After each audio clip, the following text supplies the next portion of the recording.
Bismillahirrahmanirrahim. Assalamualaikum warahmatullahi wabarakatuh. Sebelumnya, perkenalkan saya Sheila Lailatul Rohmah bersama rekan-rekan saya yaitu Sayyidah Ni'mah Maulidah dan Winda Mardiana. Kami akan membahas tentang Islam periode Khulafaur Rasyidin, khususnya pada masa Abu Bakar As-Siddiq dan Umar bin Khattab. Di sini saya akan menjelaskan dua poin penting yaitu tentang Syafiqah Bani Sa'idah dan Ridhoh atau Nabi palsu. Poin pertama, Syafiqah Bani Sa'idah. Wafatnya Rasulullah SAW sebagai pertanda berakhirnya situasi yang sangat unik dalam sejarah Islam, yakni kehadiran seorang pemimpin tunggal yang memiliki otoritas spiritual dan temporal yang berdasarkan kenabian dan bersumberkan pada wahyu. Sementara itu, beliau tidak meninggalkan wasiat atau pesan tentang siapa di antara para sahabat yang harus menggantikan beliau sebagai pemimpin umat. Berkenaan dengan pengganti Rasulullah sebagai kepala negara, terjadilah perselisihan pendapat di kalangan kaum muslimin pada saat itu. Pertemuan mendesak dilakukan oleh kaum muhajirin dan ansor di Syafiqah, yaitu Balai Pertemuan Bani Sa'idah. Persoalan menjurus sampai pada usaha menemukan calon yang paling bisa diterima oleh semua kaum. Masing-masing kelompok mengajukan calon mereka dan mengklaim bahwa calon mereka masing-masing yang paling berhak atas kekhalifahan.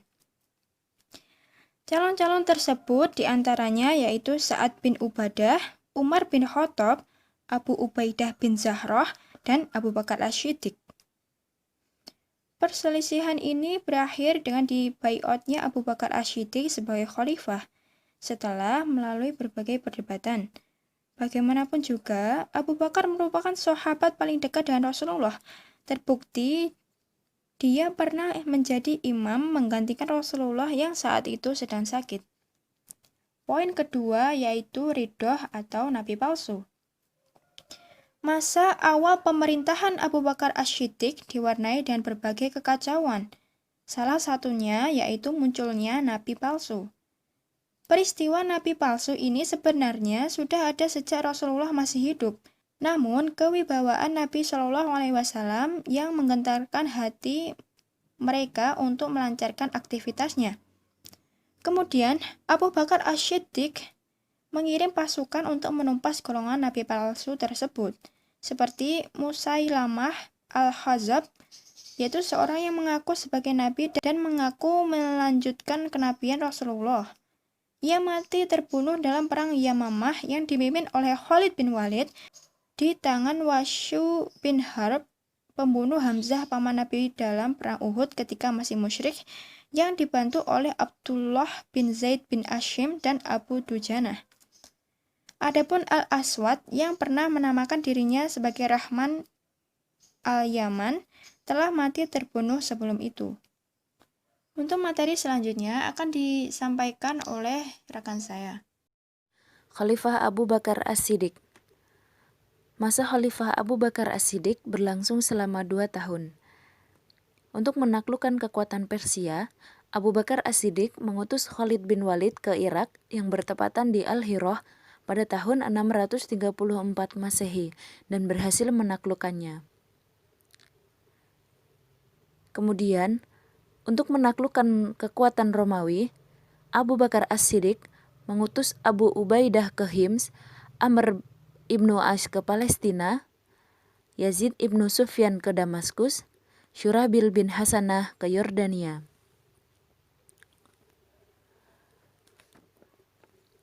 Pada masa Khalifah Abu Bakar As-Siddiq, banyak suku Arab yang tidak mau tunduk kepada pemerintah Madinah. Mereka menganggap bahwa perjanjian yang dibuat dengan Nabi Muhammad SAW hilang setelah wafatnya beliau, sehingga mereka menentang Abu Bakar As-Siddiq.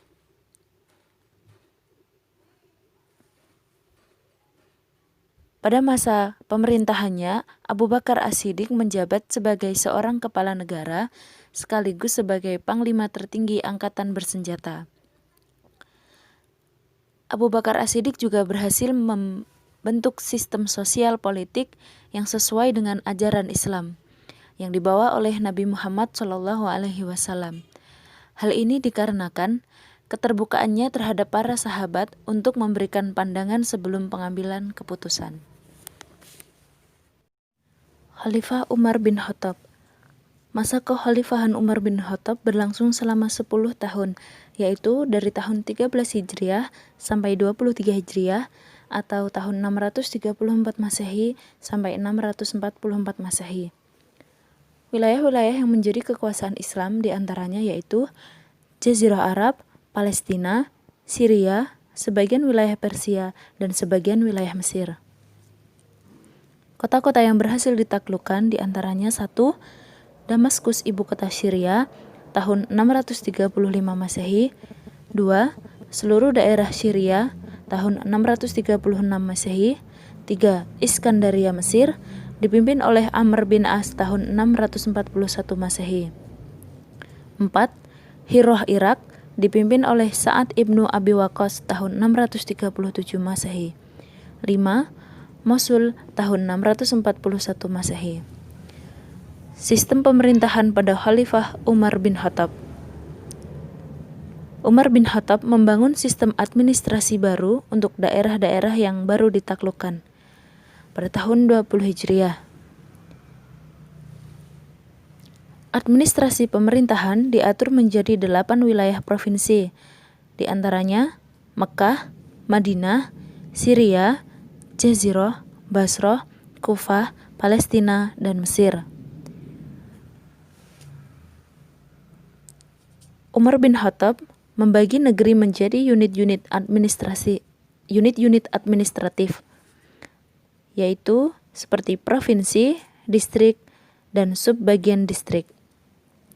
Di setiap provinsi terdapat pejabat-pejabat negara seperti wali atau gubernur, katib atau sekretaris kepala, katib adiwan atau sekretaris kepala dari kesekretariatan tentara, sohibul khuraj atau pejabat pajak, sohibul ahdat atau pejabat kepolisian, sohibul baitul mal atau pejabat keuangan, dan kodi atau kepala jawatan keagamaan dan hakim. Khalifah Umar bin Khattab juga memulai proses kodifikasi hukum Islam, menyelenggarakan sensus di seluruh wilayah kekuasaan Islam, dan membentuk komite yang bertugas untuk mengadakan pemeriksaan terhadap pejabat-pejabat negara. Selanjutnya yaitu harta ghanimah atau harta rampasan perang. Yang pertama, pada masa Abu Bakar. Pembagian harta ghanimah pada masa Abu Bakar sama dengan pembagian pada masa Nabi, yaitu membagi sama rata hasil rampasan perang. Dalam hal ini, Abu Bakar berbeda pendapat dengan Umar bin Khattab yang menginginkan pembagian dilakukan berdasarkan jasa tiap-tiap sahabat. Alasannya dikemukakan Abu Bakar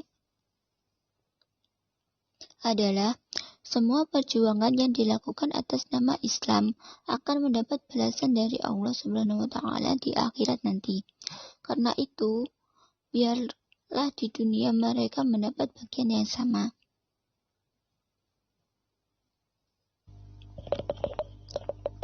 Yang kedua yaitu pada masa Umar bin Khattab. Pada masa Umar bin Khattab, pembagian ghanimah dibagi menjadi dua, yaitu 1/5 diberikan kepada Allah, Rasul, kerabat Rasul, anak yatim, orang miskin, dan ibnu sabil. Pemberian 1/5 ini tercantum pada Al-Quran surat Anfal ayat 1. Yang kedua yaitu 4/5. 4/5 ya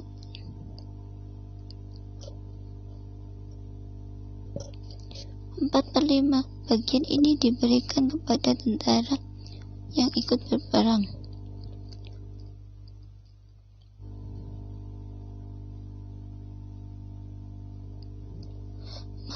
Maka untuk yang menggunakan kuda diberikan 3 bagian dan yang berjalan kaki hanya 1 bagian.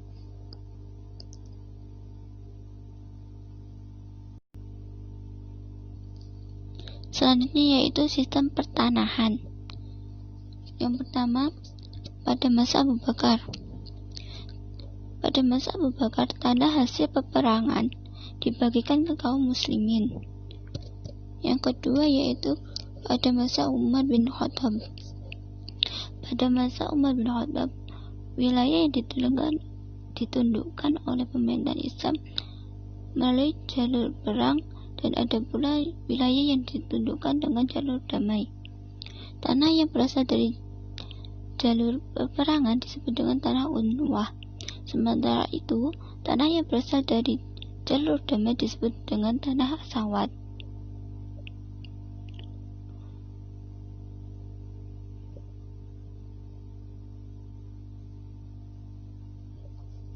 Selanjutnya yaitu pelimpahan wewenang. Pertama, pada masa Abu Bakar. Keadaan peradilan di masa pemerintahan Abu Bakar relatif sama dengan peradilan yang terdapat pada masa Nabi. Hal ini disebabkan karena kesibukannya memerangi sebagian kaum muslimin yang murtad dan kaum pembangkang yang tidak menunaikan zakat. Dalam suatu riwayat dikemukakan bahwa pada masa Abu Bakar, urusan peradilan diserahkan kepada Umar bin Khattab selama kurang lebih 2 tahun.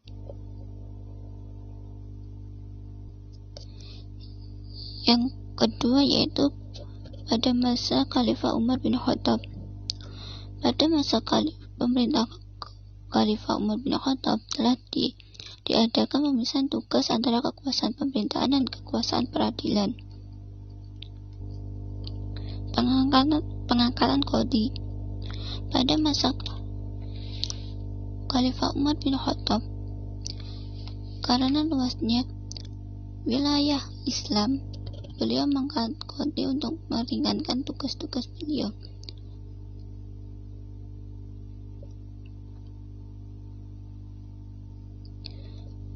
Beliau mengangkat penjabat qadhi dengan membatasi wewenang mereka khusus untuk penyelesaian sengketa harta benda, tetapi perkara jinayah yang menyangkut hukum maka ditangani khalifah dan penguasa daerah. Sekian presentasi dari kami. Ada kurangnya kami mohon maaf. Wassalamualaikum warahmatullahi wabarakatuh.